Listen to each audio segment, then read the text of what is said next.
إن لم ترفعك أخلاقك فلن يرفعك منصبك، وإن لم تزينك أفعالك فلن تزينك ملابسك.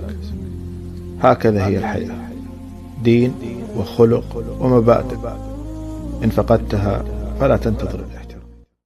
السلام عليكم ورحمة الله وبركاته. سيتين دمانتين في عنتين وصول لابتي فيديو عصب على صول لابتي maanta waxaa ratibaa bakeeriyaashii waxaas kala toosinaya talaajada waa nadiifinaya insha Allah intaasaan ila wadaaga insha Allah. Your brain is like a circuit switch. Once you believe you are something, you actually embody it. You embody that feeling. If you were, God forbid, in a coma and you woke up and you didn't really have a memory and you were told that you used to be a Navy SEAL and they want you back now when you're healthy, do you think you'd act differently and hold yourself differently, conduct yourself different, and have a different self-concept of who you are than if you were told you were a piano instructor? Being successful in life is all about having the proper belief system in who you are. Truly believing that you are something unique, that you are something special in that field.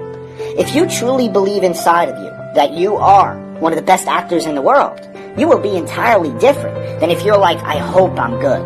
Your expressions will be totally different. Your tone of voice.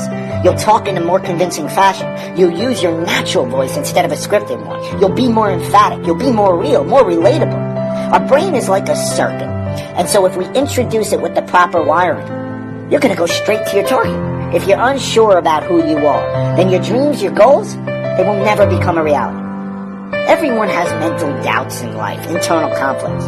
Even the most successful people that you look up to. But they don't live there.